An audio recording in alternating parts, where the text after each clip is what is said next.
Alors, bonsoir à tous. Je vous propose de démarrer cette quatrième et dernière session des mercredis Lean is Green sur le thème conclusion et échange sur ce qu'on a appris sur les 3 précédentes sessions. Donc, on a la chance pour ce soir d'avoir 4 intervenants qui vont nous présenter leur travail sur des actions, sur des Kaizen Green. Et on abordera aussi la méthodologie Green Kaizen. Juste avant, on a lancé un petit sondage pour permettre de faire plus ample connaissance. Je propose, on a déjà 20 votes de l'arrêter et de vous partager les résultats. Hop. Alors, c'est la première fois que je fais ça, donc je ne sais pas si vous voyez les résultats, mais donc sur la première question qui était êtes-vous plutôt lean, vous venez du lean, vous faites du green, vous venez du green, vous faites du lean, pratique ni l'un ni l'autre, ou je pratique le lean and green, on a 50% qui sont plutôt du lean et qui s'orientent et qui font, donc qui s'intéressent au green. Et ensuite, on est sur plutôt du 3/4, enfin, un quart sur green à la base, et ensuite on s'intéresse au lean.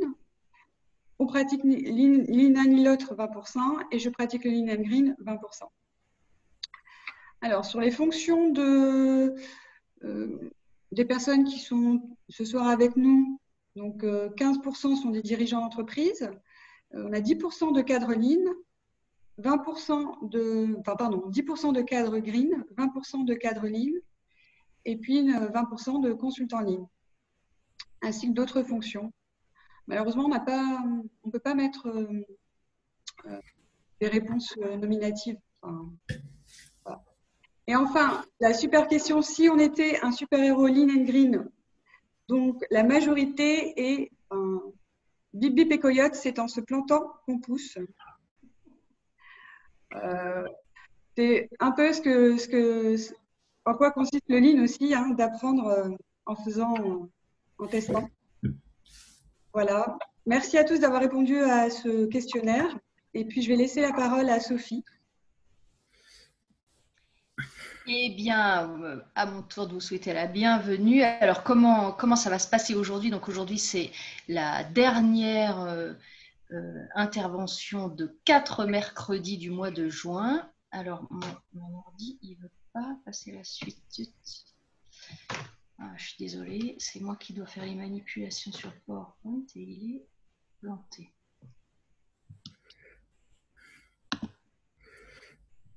Ah, c'est bon. Excusez-moi. Sinon, essaie de quitter. Voilà, ça y est. Voilà, donc le 4e d'une série de 4 mercredis sur Lean, le sujet Lean is Green.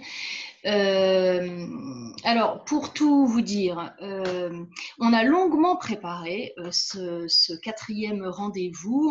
Avec Siam et Dominique, on est parti dans plein d'idées. Et puis finalement, à un moment, on s'est dit, bon, posons-nous finalement quels sont les enseignements du Lean globalement. Et les enseignements du Lean globalement, on s'est dit, il y en a 3. Le premier, c'est d'aller sur le terrain, sur le Gemba. Le deuxième, c'est de résoudre les problèmes avec les gens par le Kaizen. Et le troisième, c'est de rendre visible. Et ben, c'est exactement ce qu'on va essayer de faire ce soir. On ne veut pas chercher à vous convaincre ou à convaincre aucune personne que le Lean est green. On veut simplement vous partager aujourd'hui des résultats. Et pour partager des résultats, c'est pareil, on s'est dit mais comment on va s'y prendre? Et puis finalement, même réponse, c'est revenir à la base. Et la base pour parler du Lean, mon écran se plante à nouveau. Ah, ça y est. Eh bien, c'est de parler du Kaizen 6 points. Donc peut-être que vous connaissez ce livre de Isao Kato et Art Smollet. Isao Kato et Art Smollet, ce sont deux formateurs des années 80 chez Toyota et qui ont formé les salariés Toyota à la méthode du Kaizen pour générer l'état d'esprit de l'amélioration continue chez Toyota. Et donc, ils ont formalisé cette méthode en 6 étapes qu'on appelle le Kaizen 6 points. Et donc, on va vous proposer de vous présenter différents Kaizen 6 points. Et donc, on est allé chercher à la rescousse des patrons et des managers qui viennent nous présenter des Kaizen 6 points et des Kaizen green, forcément. Et donc, on vous propose, voilà ce que c'est que le Kaizen 6 points, de vous présenter différents Green Kaizen, en se disant que le Green Kaizen, c'est bien un outil lean pour la planète. Donc, c'est un outil Kaizen 6 points en 6 étapes. La première étape, quel gain pour la planète. La deuxième étape, c'est d'expliquer comment c'était avant le Kaizen. Troisième, quelle a été l'idée nouvelle. Quatrième, qui a-t-on dû convaincre. Cinquième, comment on s'y est pris. Et la sixième, c'est est-ce qu'il y a eu des résultats, d'autres changements, d'autres enseignements du Green Kaizen. La dernière chose qu'on s'est posée, dernière question qu'on s'est posée, c'est comment on pourrait modéliser les impacts des entreprises sur la planète. Et donc, on vous propose un modèle très basique et merci à ceux qui nous ont aidés à réfléchir à ce modèle. On a été nombreux au sein de l'Institut Lean France à phosphorer sur cette dernière séquence. Et donc, on vous propose un modèle tout simple en se disant, dans l'entreprise, eh bien, à l'entrée des process, il y a de la consommation. À la fin du process, il y a des émissions. Et on a essayé donc de ranger les différents Green Kaizen qu'on connaissait à l'intérieur de ce modèle. Et donc, voilà un peu un début de constellation de Green Kaizen autour des sujets des impacts des entreprises sur la planète. Et on espère bien que de semaine en semaine et de mois en mois, il va y avoir de plus en plus de logos et de plus en plus de flèches et que ce sera une constellation de plus en plus fournie. Voilà, si déjà, d'ores et déjà, vous avez des idées de Green Kaizen qu'on pourrait partager, vous êtes les bienvenus. Alors, ce soir, on ne va pas pouvoir vous les présenter tous. Ça, c'est celle qu'on a repérée dans ces dernières semaines. Par contre, un très grand merci à 4 entreprises qui ont accepté de jouer le jeu, de préparer sous la forme du Green Kaizen une présentation ce soir. Donc, merci à Jean-Baptiste Boutillon, qui est président de Paris Ouest Construction et qui va nous présenter là tout de suite comment il a réduit la consommation d'énergie des logements. Alors, Aline Palmade de Cadieux, qui ne peut pas être là ce soir, mais elle a préparé avec Dominique de Prémorel, donc c'est Dominique qui va nous parler de ce qu'ils font pour revaloriser leurs déchets bois. Catherine Schmitt est bien là, elle va venir nous parler donc chez Alliance Mime de la réduction de consommation de matière, et puis Julien Charles, qui est déjà intervenu dans le deuxième mercredi, va venir nous parler de comment il s'est appliqué à lui-même le Lean and Green en termes d'éco-conception. Donc un grand merci à vous et je vous propose de démarrer. Je passe la parole à Jean-Baptiste. Et donc Jean-Baptiste, si mon ordinateur veut bien, je passerai les slides au rythme que tu me diras. Très bien, merci Sophie. Alors, on va dérouler donc le Kaizen en 6 points sur une innovation et pour vous expliquer un petit peu comment cette innovation est venue. Cette innovation, ça concerne les rupteurs de ponts thermiques dans le bâtiment. Donc, le gain pour la planète, c'est un gain sur la limitation des émissions de gaz à effet de serre par la limitation de la consommation d'énergie.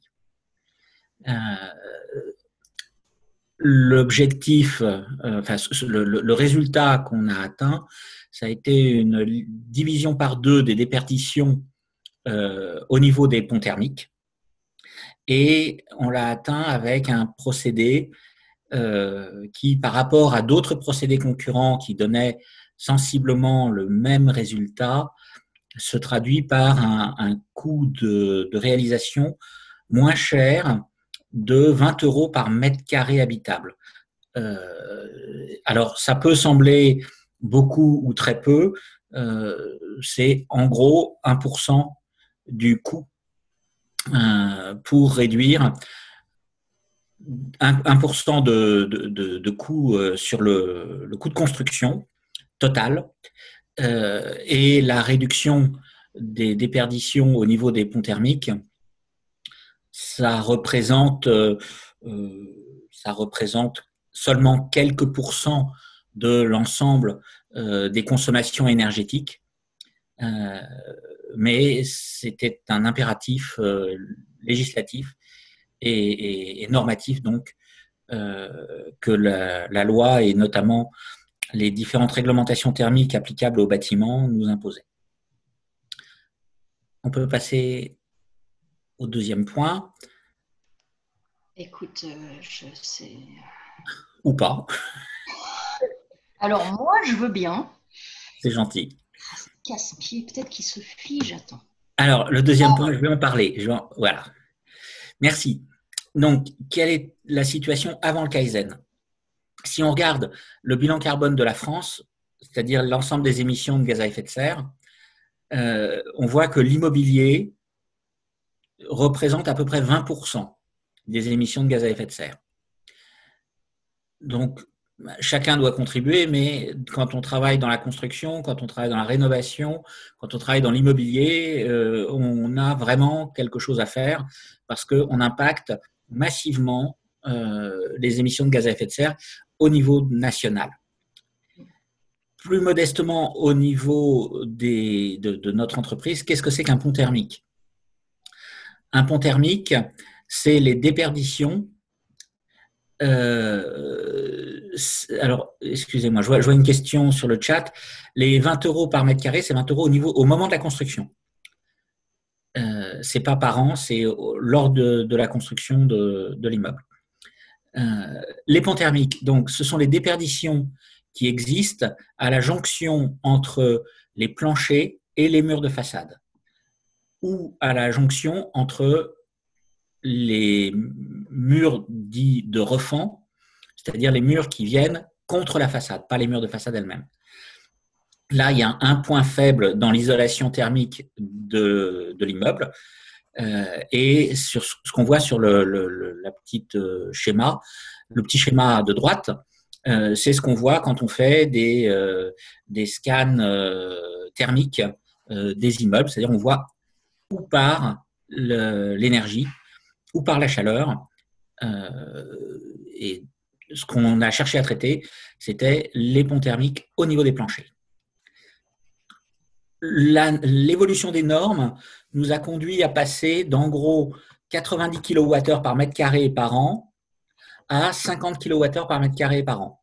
Ça, c'est le challenge que la réglementation nous a imposé.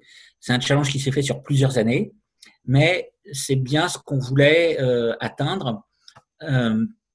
Et pour ça, il fallait trouver des solutions traditionnelles par de l'augmentation d'isolation, mais aussi des solutions novatrices sur des points qui n'étaient pas isolés, comme les ponts thermiques auparavant. Il existe beaucoup de solutions sur le marché, enfin, il existe plusieurs solutions sur le marché, et la façon dont on a abordé le sujet, c'était de faire évoluer nos modes constructifs sans changer complètement ces modes constructifs. On peut passer à la diapo suivante. Merci. Alors, quelle est l'idée nouvelle? Donc, il existe des rupteurs thermiques proposés par des industriels et qui peuvent être mis en œuvre très simplement. Il existe d'autres types d'isolation, mais qui, elles, sont vraiment des changements de choix constructifs et qui induisent une rupture de choix constructifs et des surcoûts très importants. on n'était pas satisfait par ce qui existait sur le marché et en fait, on s'est dit qu'il n'était pas nécessaire que les planchers aillent systématiquement jusqu'au mur de façade. Il était nécessaire que les façades soient tenues et que les planchers portent sur quelque chose, mais il n'était pas nécessaire que cette liaison soit continue. D'où l'idée d'interposer ce que vous voyez sur la photo, c'est des bandes de mousse, c'est des bandes de laine de roche. Ces bandes de laine de roche sont mises en œuvre avant coulage du plancher. Donc là, vous voyez sur la photo les traits qui sont marrons en dessous. En fait, c'est les armatures, le treillis soudé, qui est lui-même posé sur le contreplaqué qui est noir. Et donc, on va venir couler le plancher contre ces bandes de laine de roche. Pour développer ça, on est vraiment revenu aux fondamentaux de la physique. On a essayé de comprendre ce qu'était un pont thermique, comment il se produisait, comment on portait un plancher, quel était vraiment le calcul de structure élémentaire, et de remonter non plus sur des choses réglementaires, mais sur vraiment la physique sous-jacente, et essayer de travailler en faisant abstraction de tout le côté normatif, réglementaire qui, quelque part, fait que le travail devient routinier. Donc, on fait comme ça parce qu'on a toujours fait comme ça. Mais derrière, il y a des phénomènes physiques et on peut faire autrement. Et c'est ce qu'on a essayé de faire. Qui a-t-il fallu convaincre? Les premières personnes qu'il a fallu convaincre, ça a été les bureaux d'études. Les bureaux d'études, eux, étaient complètement, j'allais dire, sclérosés. Dans tous les cas, ils avaient un mode de calcul où les planchers portaient sur les murs de façade. Et donc, quand on mettait un rupteur, il fallait que le rupteur continue à porter le plancher sur le mur de façade. Pour autant, on a essayé de leur désapprendre ce qu'ils avaient appris pour leur faire comprendre que la façon de porter pouvait être changée. Et donc, on pouvait travailler ensemble. Et moyennant un peu de pédagogie, on a réussi à les convaincre. Ensuite, il a fallu convaincre les chefs de chantier. Les chefs de chantier parce que ce n'était pas leur métier. Leur métier, c'était de couler du béton et et être responsable de quelque chose qui avait trait à la thermique du bâtiment. Pour eux, c'était vraiment une nouveauté. C'était un produit nouveau à intégrer au coulage.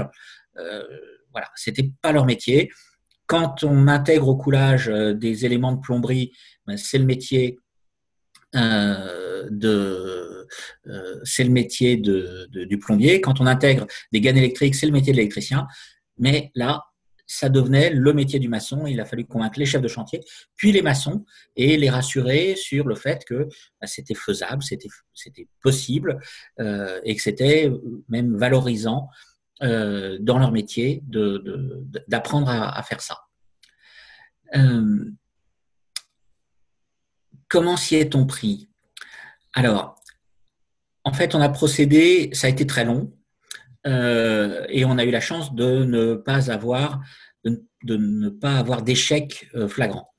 Mais la première chose qu'on a cherché à faire, c'est d'apprendre à poser ces rupteurs thermiques. Et donc, on les a posés dans des duplex, donc des appartements entre les deux niveaux d'un même appartement. Juste pour vérifier si on savait les mettre en œuvre, s'ils allaient tenir, si il se passerait pas quelque chose d'affreux quand on décoffrerait, si on n'aurait pas, s'ils se mettraient pas à flotter sur le béton et donc que le béton repasse en dessous, recréant le pont thermique. Qu'est-ce qui se passerait si on versait de l'eau dessus après? Est-ce qu'il sécherait ou pas? Est-ce qu'il se dégraderait ou pas pendant le chantier? Donc voilà, on a commencé par vérifier qu'on savait le faire.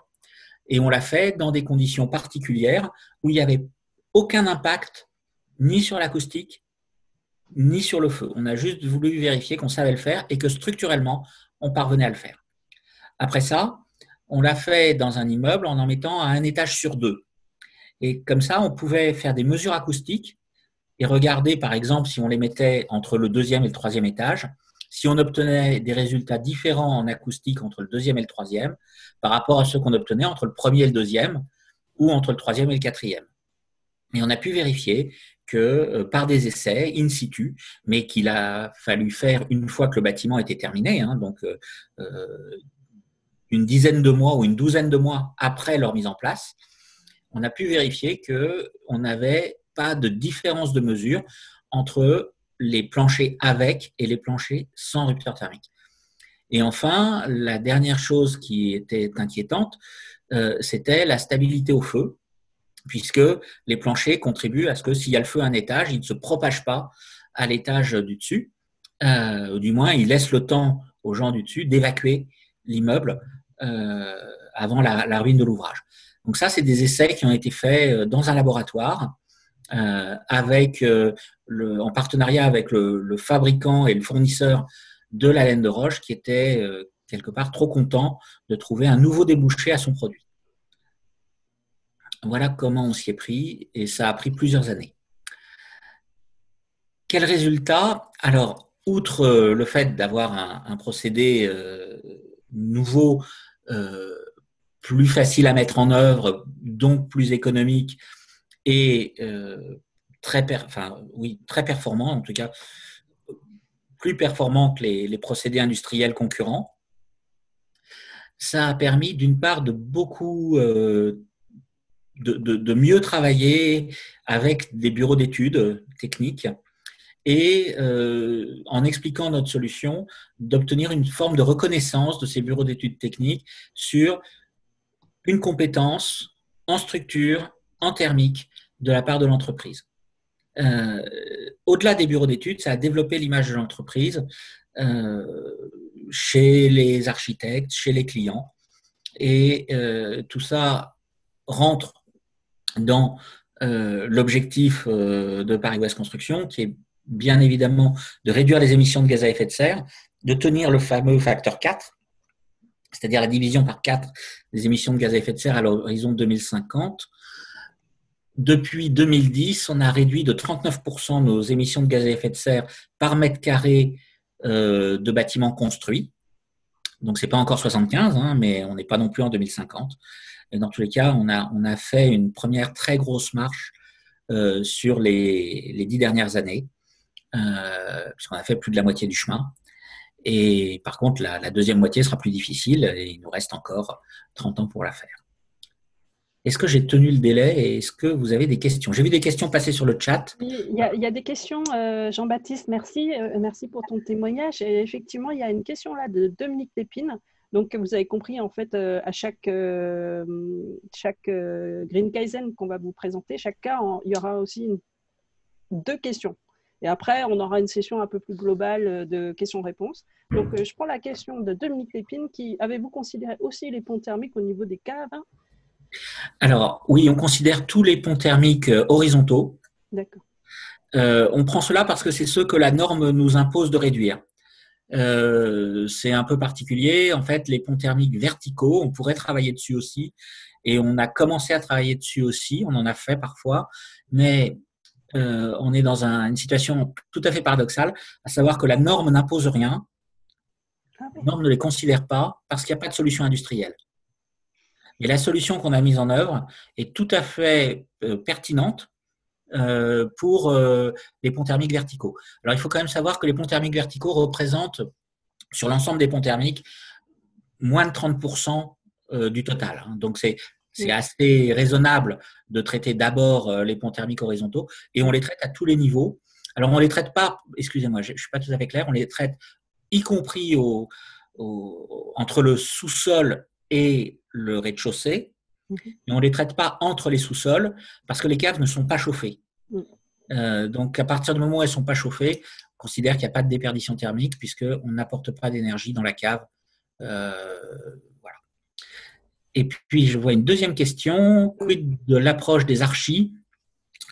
Alors, les architectes, l'approche, en fait, elle n'a pas été dans un premier temps vers eux parce que le système français est organisé avec des architectes et des bureaux d'études. L'architecte va concevoir et le bureau d'études va faire la mise au point technique. Donc, l'architecte, lui, va dessiner indépendamment du système constructif choisi. Il va montrer l'image qu'il veut obtenir, mais le système constructif, c'est quelque chose qu'il a relativement abandonné au bureau d'études. Et donc, on a commencé à travailler avec les bureaux d'études.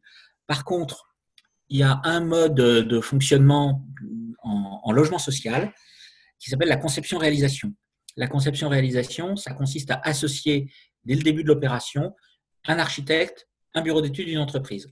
Et là, on a vu des architectes venir vers nous en disant « Vous avez un mode constructif qui nous intéresse, qui est performant, on veut le comprendre, on veut l'appliquer au mieux, on s'associe. » Et on a été beaucoup plus sollicités par des architectes pour s'associer dans des concours de type conception-réalisation. Et je vois une nouvelle question. Ce Kaizen et cette évolution de conception vous a-t-elle ouvert l'esprit sur des nouveaux Kaizen que vous n'aviez jamais envisagés auparavant?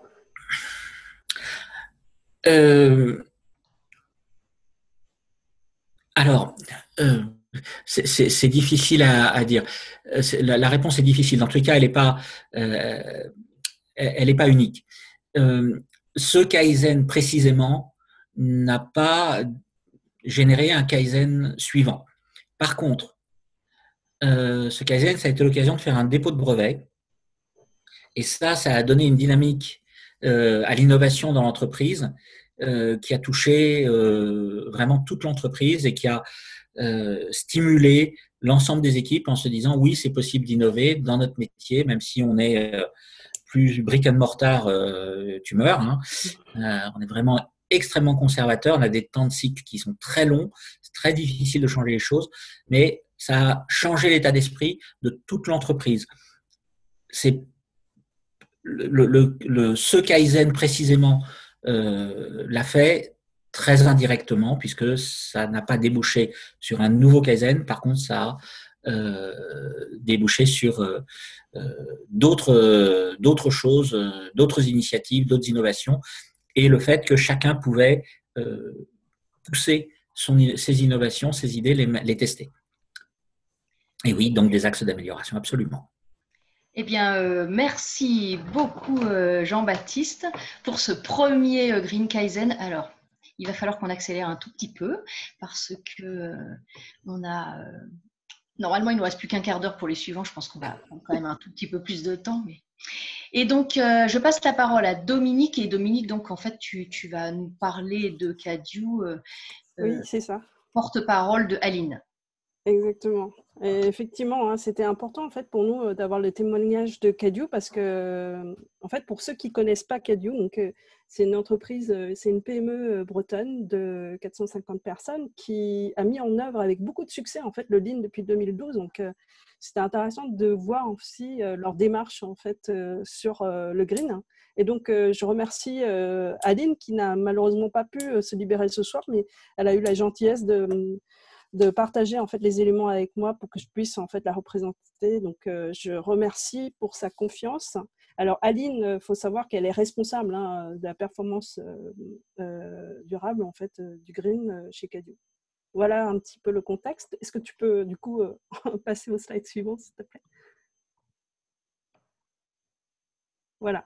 Donc, Cadio est une PME bretonne donc, qui est en pleine croissance et son dilemme, enfin dilemme non, mais tant mieux justement, en fait, ses ventes d'école. Et donc, la question que se pose Cadio, c'est comment est-ce que je peux faire plus en générant moins de déchets, sachant que en fait, ce qu'ils font exactement, c'est des portails et des clôtures. Donc, c'est de la menuiserie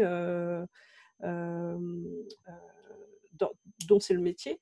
Et donc, leur objectif était, ils se sont donné en fait comme objectif 100 tonnes de DEB max par an. Alors, DIB, c'est les déchets industriels bruts, hein, c'est avant le recyclage et tout ça. Donc, parce qu'effectivement, la question, c'est qu'on a beau recycler, même s'ils le font, enfin, ils le font, hein, recycler 90% de leurs déchets. Donc, ça, c'est un des résultats qu'ils ont également obtenus. Hein.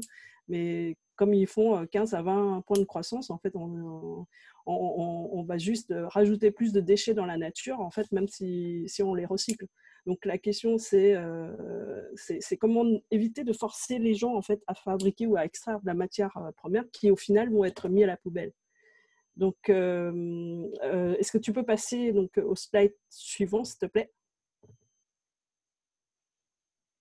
Donc, effectivement, la situation, c'est que ils reçoivent 200 tonnes de bois, je crois, c'est par an.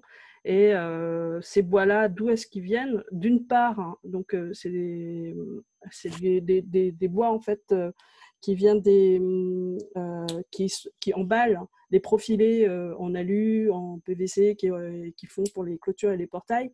Et d'autre part, hein, ils commandent également les palettes pour livrer justement ces clôtures à leurs clients.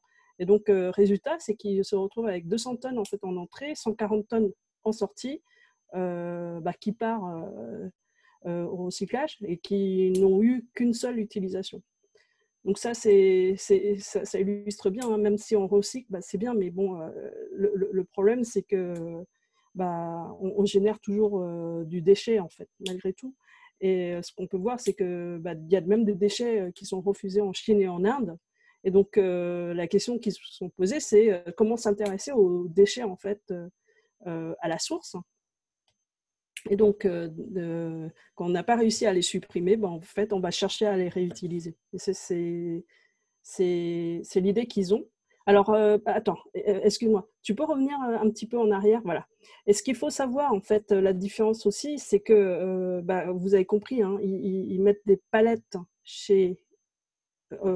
ils mettent les clôtures et les portails sur des palettes qui livrent, en fait, chez les clients, qui vont installer ça sur le chantier.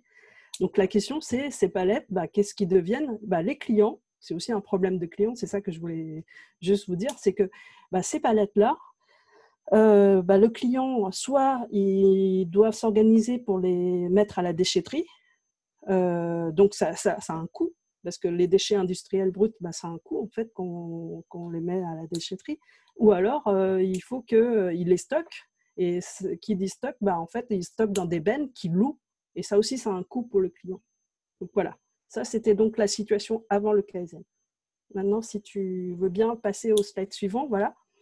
Donc, c'était quoi leur idée? En fait, c'est qu'ils sont aperçus qu'il y a du bois qu'ils peuvent réutiliser, qui proviennent par exemple des emballages des profilés, qui peuvent en fait réutiliser d'une part, hein, pour en faire des palettes. Alors, bien sûr, on verra dans l'autre slide qu'on a mis aussi le client dans la boucle, hein, parce que les palettes, chez les clients, ils peuvent également les réutiliser, les récupérer en fait pour faire d'autres livraisons. Et donc, de cette manière, en fait, le bois, il n'est pas utilisé qu'une seule fois. On redonne en fait une seconde vie, que ce soit pour l'emballage ou les palettes, voilà. Donc, ça, c'était la première idée. Et la deuxième idée, c'était de faire aussi la tournée des clients pour récupérer les palettes qui finalement embêtent, enfin, puisque c'est un problème, enfin, le client, il va se retrouver en fait avec des déchets, des palettes en bois et tout ça, qu'il faut qu'il s'en débarrasse. Donc, une des idées de Cadieux, c'était de faire la tournée des clients pour récupérer également les palettes. Et même une fois, Aline, sur le Gemba, enfin, sur le chantier d'un client, avait vu des palettes qui ne sont pas forcément les palettes pour les clôtures, hein, mais elle avait pris une photo, c'était des palettes pour les fenêtres. Elle avait pris une photo et elle avait demandé aux équipes, bon, qu'est-ce que vous en pensez? Est-ce que ça aussi, on peut les récupérer pour réutiliser? Donc voilà, il y a un système comme ça qui s'était donc mis en place pour pouvoir redonner une seconde vie. Bon, voilà, donc ça c'était... Est-ce que tu veux du coup en fait voir comment, au slide suivant, pour répondre à la question du coup Comme vous avez pu voir, c'est un système qui nécessite en fait plusieurs interlocuteurs, de convaincre plusieurs personnes. Donc, avec qui est-ce que Cadio a travaillé? D'abord avec ses clients, pour justement s'assurer que cette manière de faire, ça leur convient. C'est-à-dire que le client, il faut qu'il stocke en fait les palettes et que quand ils veulent s'en débarrasser, ils appellent Cadio en fait pour qu'ils viennent les chercher. Que les palettes répondent aussi au service initial qui est de pouvoir transporter stocker les clôtures et les portails. Donc, avec les clients de Cadio, ils ont dû voir. Avec les transporteurs, donc le service transport de Cadio a dû également intégrer cette nouvelle donnée. Donc, ils ont regardé ensemble comment le faire, avec également les fournisseurs de palettes pour obtenir justement les plans, parce que à partir de ces cahiers des charges, en fait, ils ont pu également en fait, voir avec le fournisseur de profilés s'ils étaient d'accord en fait, pour faire les découpes de bois à la bonne dimension, à la bonne largeur, à la bonne épaisseur, en fait, pour que ces bois-là puissent être reconditionnés, retransformés dans un atelier protégé en fait, en nouvelles palettes. Donc voilà, ils ont dû donc mettre tous ces gens autour de la table pour que le projet puisse être réalisé. Donc, comment ils se sont pris? En fait, tous ensemble, en faisant du Kaizen, en se focalisant vraiment sur les problèmes green du client. Donc, parce qu'effectivement, des fois, en fait, on ne voit pas les problèmes qu'on crée chez les clients. Et donc là, je trouvais que c'était vraiment intéressant l'histoire que nous racontait Aline, qui fait la tournée des clients, en fait, pour voir comment ça se passe sur les chantiers. Donc, ils sont très, très proches en fait, de leurs clients Cadio. Ils s'intéressent énormément aux problèmes des clients. Et donc là, ils ont focalisé en fait, sur un problème qui a un impact sur l'environnement et qui est également un problème pour le client. Donc, si on dit que le lean, en fait, on cherche à satisfaire le client, ils sont rodés là-dessus. Et si on dit que la planète, c'est également un client, à ce moment-là, c'est également un problème green. C'est un problème sur lequel tout praticien lean devrait également se focaliser. Donc voilà, et en faisant effectivement le Gemba, en voyant le flux du bois en fait, qu'ils ont pu avoir ces idées-là. Et ce sont les idées en fait qui viennent des collaborateurs, parce qu'en fait, ils sont mis autour de la table avec les gens des ateliers et c'était les collaborateurs en fait qui ont eu ces idées. Parce que chez Cadio, ils font énormément de trophées, ils encouragent la suggestion, la créativité. Donc ça, c'était un des trophées en fait, des initiatives des collaborateurs. Voilà. Alors, pour quel résultat? En fait, ils ont encore renforcé la banane chez leurs clients sur le chantier. Donc, le sourire du client. Ils ont pu, de cette manière, réutiliser les 120 tonnes de bois et diminuer ainsi en fait, le coût d'achat des matières premières et rendre service à leurs clients et à la planète. Donc, voilà, je voulais raconter cet exemple en fait de chez Cadio. Ils en ont d'autres, hein. Donc, et je vous invite d'ailleurs à visualiser la vidéo sur YouTube de l'Institut Lean France où Aline et Terence sont intervenus de chez Cadio. Voilà, merci. Est-ce que vous avez des questions? Alors, attendez. J'ai l'impression que tu y as répondu un peu au fur et à mesure. Ces questions que tu vois là, donc, oui, okay. Y a-t-il une valorisation de la matière en mode, y a-t-il un ramassage organisé sur le chantier, oui. Valorisation, je crois que tu as répondu au fur et à mesure. Bon, très bien. Je ne sais pas si j'aurais pu répondre d'autres. Donc, voilà. J'espère qu'on aura l'occasion de les rencontrer pour de vrai. Donc, voilà, on aura l'occasion d'échanger. Merci. Merci à vous. Et donc, on passe la parole à Alliance Mime et à Catherine qui peut nous raconter un exemple très intéressant aussi de Green Kaizen. Oui, alors nous, notre chantier Green Kaizen, en fait, il a porté sur la réduction de la consommation électrique. Je suis désolée, j'ai raté à la relecture, j'ai tout relu sauf le titre. Ce n'est pas la matière, c'est l'électricité en fait qu'on a réduit. Donc, c'est un chantier Kaizen Green qui est parti d'un chantier Kaizen pour une réduction. On cherchait en fait à réduire un coût-pièce. Et en fait, en cherchant à réduire ce coût-pièce, on a aussi fait des gains, on a aussi fait un gain green. Et c'est un point essentiel dans notre philosophie parce qu'on considère que le green, un gain green sans gain de coût, en fait, c'est pas viable. Donc, il faut chercher à associer les deux. Et donc, dans ce cas-là, on a réduit en fait la consommation énergétique en optimisant l'utilisation du four de fritage. Donc, on a l'étape la plus énergivore de notre procédé de fabrication, c'est un passage dans un four de fritage. Donc, c'est pour parler simplement comme une cuisson. Et donc, pour passer dans ce four, les pièces, elles sont posées sur des plaques. Donc, auparavant, on posait les plaques assez rapidement sur les pièces. Il n'y avait pas vraiment eu de réflexion sur la manière de poser les pièces la façon dont on disposait les pièces sur les plaques. On n'avait pas cherché à optimiser ce point. On avait par exemple sur l'exemple précis du chantier, on posait 4 pièces sur la plaque de fritage.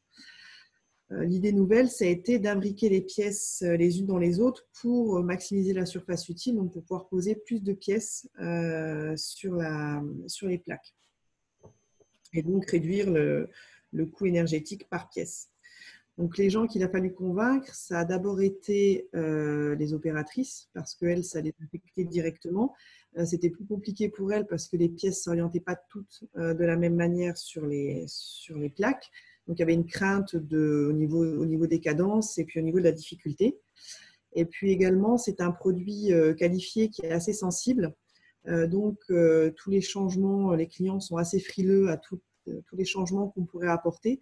Donc, il a également fallu prouver que ça n'affectait en rien les propriétés de la pièce et les spécifications.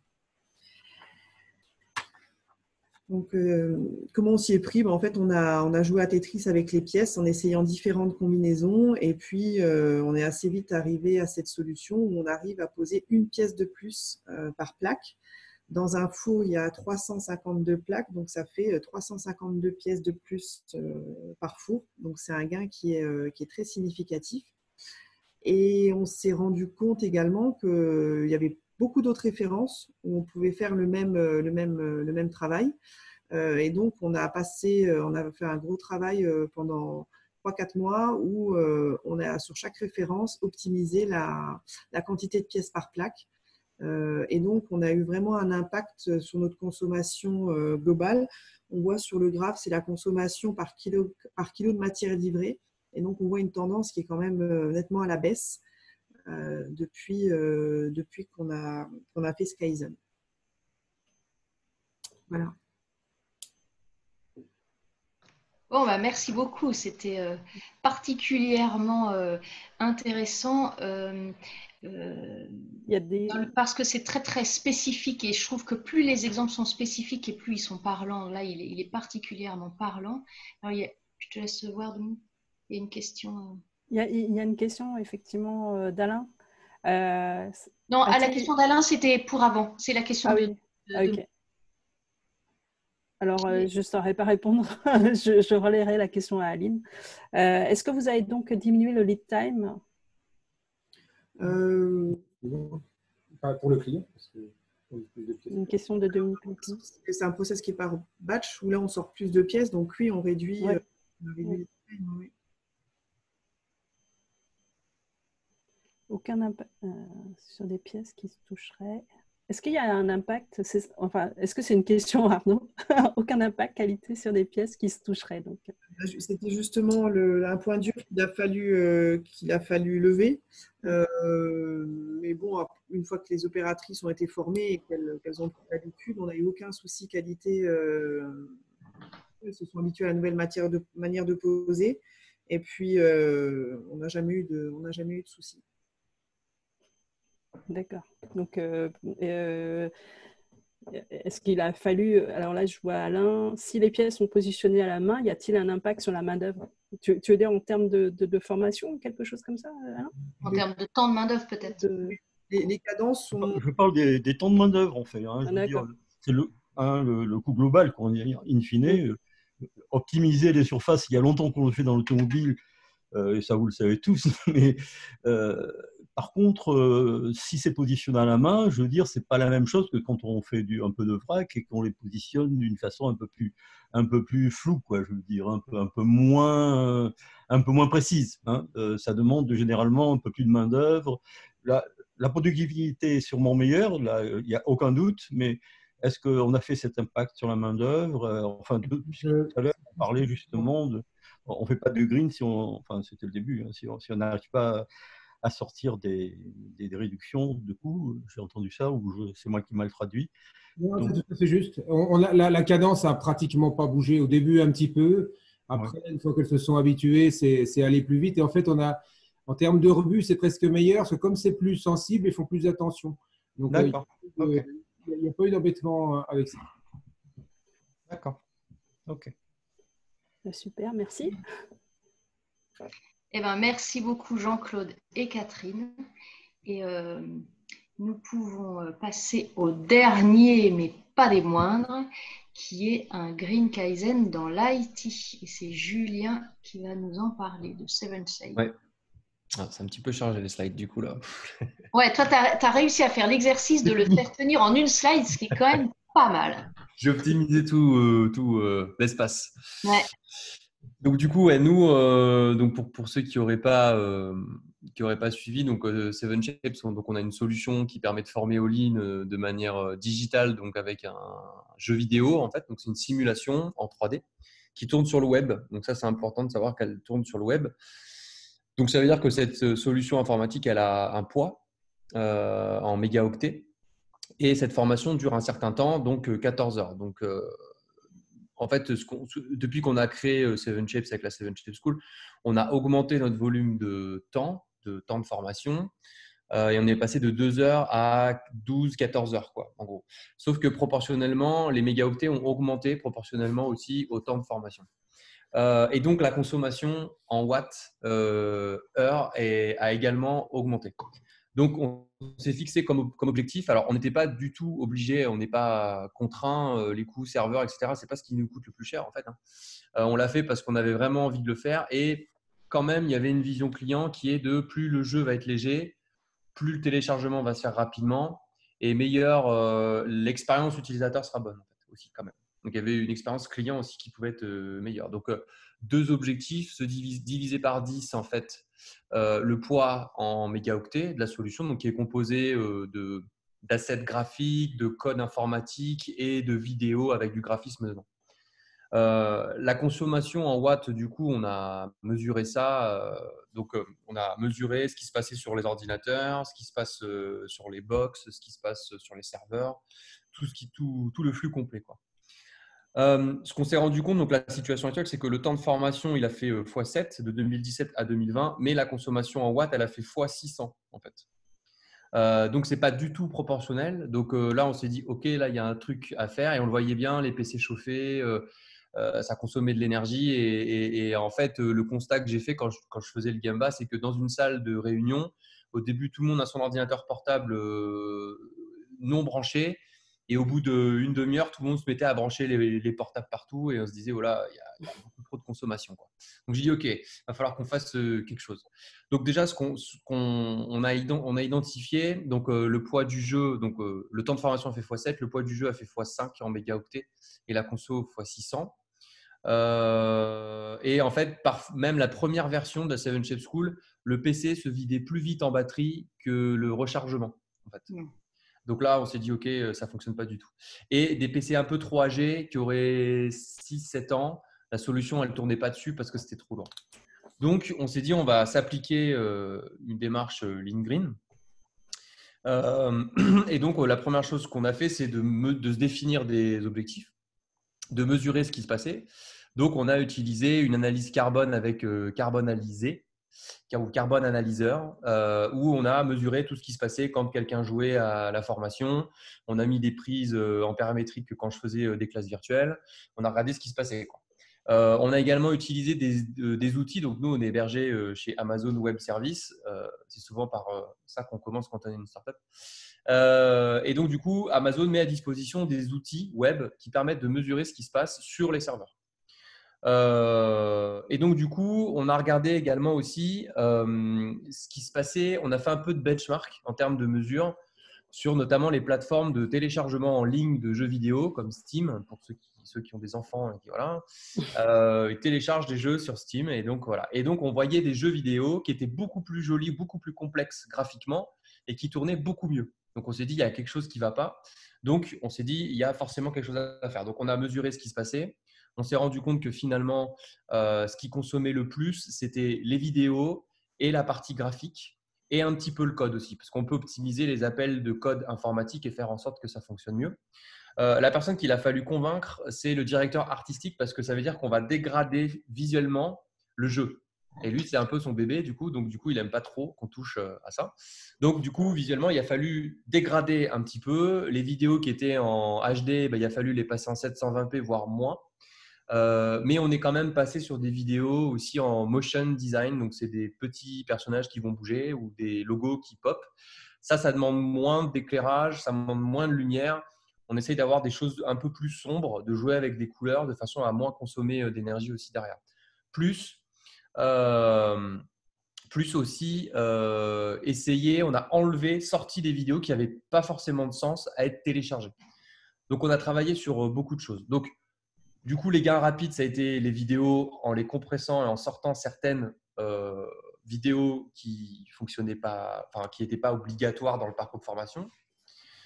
On a optimisé ce qu'on appelle le cache web. Donc, quand vous bossez, pour ça, je fais un cours un peu pas d'informatique, mais quand vous ouvrez une application sur votre navigateur web, votre navigateur va enregistrer une partie de l'application et donc, du coup, le moment, c'est comme vos pages web, si vous y retournez le lendemain, elle va se charger plus vite parce que votre navigateur a gardé en mémoire une petite partie du code qui fait qu'il se recharge plus vite.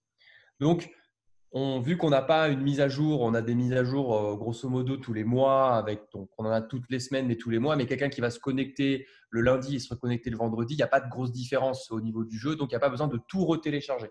Au départ, on retéléchargeait complètement tout le temps. Donc ça, on a fait un peu d'optimisation du cache. On a fait du 5S dans notre code informatique aussi.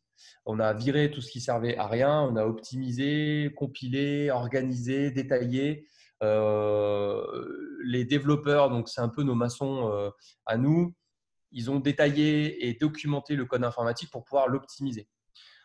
Ensuite, optimisation graphique, on a essayé d'enlever un maximum d'ombre, d'abaisser certaines lumières. Donc en fait, c'est des jeux d'éclairage qui font que parfois, si on les enlève, en fait, on va pas forcément avoir une sensation de luminosité plus basse. Ça va juste optimiser le moteur graphique, en fait. Et donc, on a aussi fait en sorte d'utiliser des outils qui sont à disposition du logiciel qui nous permet de faire le jeu vidéo d'optimisation graphique. Par exemple, quand je vais zoomer sur un poste de travail, ça ne calcule pas tout ce qui est derrière moi. Toute la partie environnement derrière moi n'est pas calculée. Donc, plus je vais être loin, moins j'ai de détails. Plus je suis proche, plus j'ai de détails, mais je calcule moins de choses. Donc ça, c'est de l'optimisation aussi qu'on a fait derrière, qu'on ne faisait pas du tout au début, puisque notre solution, elle est hyper légère. Hein. Ça fait 70 mégas. Vous prenez n'importe quel jeu vidéo. Aujourd'hui, c'est 100 ou 200 gigas en gros. Hein. Donc nous, on avait… Voilà. Du coup, alors, les personnes convaincre, c'est le directeur artistique, mais aussi les codeurs, parce que ça leur prend plus de temps de coder en mode green. Faut qu'ils revoient le code, faut qu'ils optimisent, faut qu'ils débuguent. C'est beaucoup plus lent en fait. Mais on a mis du coup cette action. Donc ça, c'est dans les résultats. Maintenant, ça fait partie des missions sur les fiches de poste des codeurs. Ils ont une mission green en fait. Ils doivent coder de façon green. On doit penser notre solution toujours en mode green et on doit abaisser du coup notre consommation directement derrière. Et donc, on continue l'optimisation parce qu'on souhaiterait diviser encore par 10 nos émissions, notamment tout ce qui se passe sur les serveurs, parce qu'aujourd'hui, on ne maîtrise pas ce qui se passe sur les serveurs. Il y a des solutions de serveurs on-demand qui se mettent en route que quand on en a besoin, alors que là, les serveurs ont tendance à tout le temps tourner. Donc voilà, donc en gros, après, on a fait différents gains. Et donc, quand vous vous formez à 14 heures de Seven Shape School maintenant, 14 heures de formation lean, eh ben, vous ne consommez que 1,2 km parcouru en voiture aujourd'hui. Alors qu'avant, c'était du coup 600 fois plus. Voilà. Donc voilà ce qu'on a fait. Donc en fait, on a fait une boucle PDCA et qu'on renouvelle constamment. Voilà. Eh ben, merci beaucoup, Julien, et bravo, sacré challenge. Ouais. Alors, il y a eu quelques questions. Ouais. Ouais, c'est moi qui avais posé des questions. Vas-y, Dominique. Du coup, je voulais pas t'interrompre, mais est-ce que tu peux en dire plus sur le 5S du code? Ouais, alors en fait, le 5S du code, en fait, quand un codeur, alors, l'exemple que je pourrais prendre, en fait, c'est qu'en fait, alors, c'est un 5S ou une chasse au gaspillage, quoi. C'est-à-dire que parfois, il y a des codes un peu morts, ça peut être des déchets en fait de code qui peuvent faire des boucles qui ne servent à rien. Quand on code, c'est un peu comme si on faisait une maison, on met des fondations, puis on reconstruit sur le dessus, et puis en fait, des fois, on peut oublier des pièces qui ne servent à rien et qui consomment de l'énergie quand on va lancer le jeu. Ça va le précalculer, on va voir que ça ne sert à rien, le code va le mettre de côté. Donc, typiquement, ce qu'on est en train de faire en ce moment, en général, c'est tous les étés. C'est un peu comme notre maintenance annuelle. On fait des versions nouvelles de tout notre code. Donc, c'est un peu comme si on rasait un peu la maison et qu'on refaisait les pièces beaucoup mieux. On passait les câbles comme il fallait. Et ça permet d'optimiser énormément la consommation du code, en fait. Donc, c'est à ce moment-là qu'on élimine, qu'on range le code, qu'on le nettoie. Et nos audits, c'est la documentation, c'est-à-dire qu'on documente dans le code quelle partie de ce code-là sert à faire déplacer les transpalettes, celui-là, il sert à calculer des encours, celui-là, il sert à afficher telle chose. Et donc, ça permet à n'importe qui de pouvoir reprendre ce code et de le réoptimiser derrière. Et donc, c'est une forme de 5S en fait. D'accord. Et en termes d'architecture, est-ce que vous avez travaillé sur la bande passante? Alors, sur la bande passante, en termes de Wi-Fi? Non, en fait, si on rentre un petit peu dans la technique, c'est, tu vois, il y a les terminaux en fait qui vont faire sur lesquels les utilisateurs vont afficher en fait le jeu, et derrière en fait ce jeu-là, comme c'est un jeu web en fait, hein, tu as donc des requêtes HTTP, enfin des requêtes web en fait qui transitent. Et est-ce que vous avez constaté vous avez calculé ou mesuré au moins, en tout cas, la bande passante, et ensuite, est-ce que vous avez vu des impacts à ce niveau-là? Alors, des on n'a réponses pas... sur le jeu qui seraient améliorées ou pas? Alors, c'est vrai que nous, on a vraiment regardé les gains rapides, en fait. Ça, c'est les choses super rapides qu'on peut faire.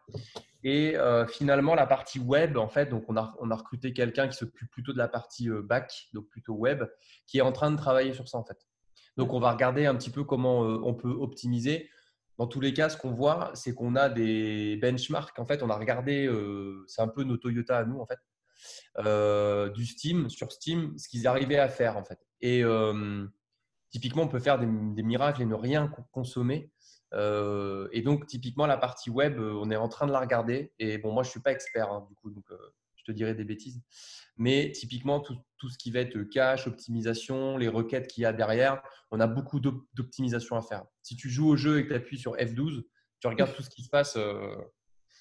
Mon développeur, il hallucine, il dit mais il y a beaucoup trop de choses derrière, il y a beaucoup de choses qui se calculent, il y a des codes d'erreur partout, mais qui ne sont pas forcément bloquants. Alors, c'est un peu le bazar. Mais voilà, on est dessus. Typiquement, on peut encore descendre énormément en fait en termes de consommation. On peut tout diviser par 10 ou 20 encore là, facilement, je pense. Voilà. Par contre, on donne du temps pour le faire. C'est quasiment… nous, on a trois développeurs. Ils passent quasiment une journée par mois chacun, une journée par semaine chacun à faire que ça, à faire de l'optimisation en fait. D'accord. Ah, super. Ok.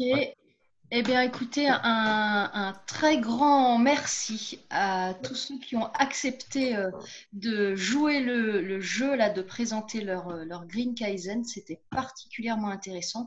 Et puis, c'était vraiment ce qu'on cherchait ce qu'on avait envie de présenter ce soir, c'est-à-dire comment, sur le terrain, par des Kaizen, on arrive peu à peu à obtenir des gains pour la planète. Et ce que j'ai remarqué, c'est que dans vos 4 témoignages, non seulement il y avait des gains pour la planète, mais il y avait systématiquement des gains pour les clients et des gains en termes de coûts. Donc ça, je pense que c'est particulièrement intéressant de repérer ces 3 gains-là. À chaque fois, on voit que chez Cadieux, pour les clients, on allait récupérer leurs déchets. Chez Paris Ouest Construction, ça valorisait la relation avec les clients. Chez Alliance Mime, ils étaient rassurés par une nouvelle pièce, etc.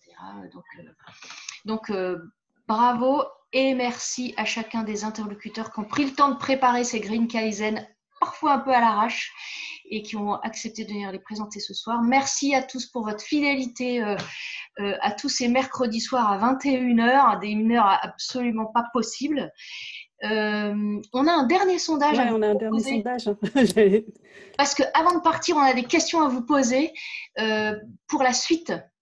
Et donc, 2 questions, si vous voulez bien prendre quelques minutes pour quelques secondes. On a juste 2 questions pour savoir qu'est-ce que vous aimeriez pour continuer, parce que cette aventure Linis Green, elle ne fait que commencer.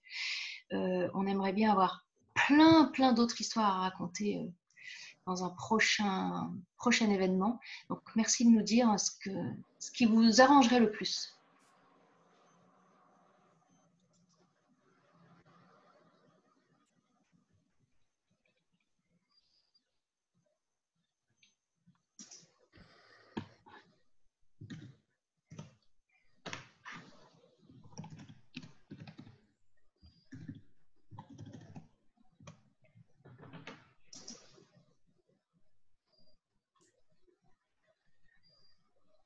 Alors, vous ne voyez pas, mais nous, on voit monter les réponses. Là, vous êtes déjà 13 à avoir répondu.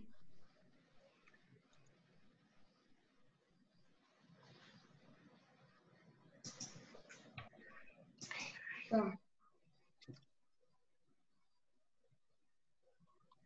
il y a Isabelle qui complète sur le chat. Si vous voulez compléter vos réponses sur le chat, n'hésitez pas aussi. Hein. Isabelle qui dit un forum sur une journée, même en virtuel sur une journée.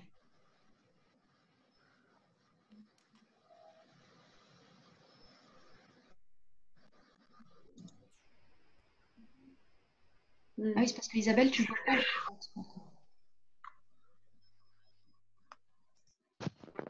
J'ai pas accès à l'enquête. Ah d'accord. Bah, désolé, écoute, je ne sais pas ce qui se passe. Là, vous êtes 18 à avoir répondu. Ah, je vois que Catherine Chabiran nous a rejoint. Et je n'ai pas accès à l'enquête, moi non plus. Ah, tu ne peux pas répondre. On te posera les questions après. Voilà. Ah, Céline non plus. Bon, désolé. Et merci Yves de nous dire que si on a carrément explosé le timing, c'était bien quand même. Désolé.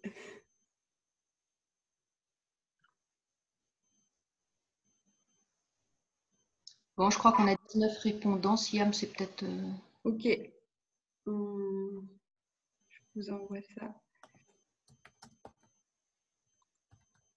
Voilà. Donc, on a quand même à 95% le format webinaire qui plaît. Donc, et ensuite, sous format de vidéo, on est à 45%. Et après, ça tourne autour de 20% sur les différents types de formats, conférence sur une journée, sur une demi-journée, after work, pourquoi pas, post LinkedIn, article. OK. Et on a 2 potentiels témoignages, donc on a hâte de les découvrir. Ah, super. Bon, il faut nous mettre dans le chat qui Ça, ce serait super. Eh bien, un très grand merci à tout le monde. Catherine, je te laisse le mot de la fin. Je pense que je n'ai pas grand-chose à ajouter parce que comment on peut partager ce qu'on comprend et ce qu'on apprend. Et surtout, comment, pour vous qui faites du Lean, comment est-ce qu'on partage le raisonnement qu'on fait, parce que c'est en partageant ces raisonnements qu'on peut éventuellement s'aider. Moi, je le ferais plutôt comme ci, comme ça. Et en même temps, c'est comme ça qu'on peut aussi convaincre, puisque une des questions, c'est qui est-ce qu'il faut convaincre. Donc, ce qu'on vous recommande, pour ceux qui ne l'avaient pas fait jusqu'à présent, pourquoi ne pas faire remplir ces petits Kaizen Green et nous les envoyer, et on se fera un grand, grand plaisir de les communiquer, de les partager sur des posts LinkedIn, parce que c'est comme ça que toute la communauté va apprendre. Voilà, on vous souhaite une très bonne soirée et merci à vous d'avoir tenu jusqu'au bout. Et à très bientôt.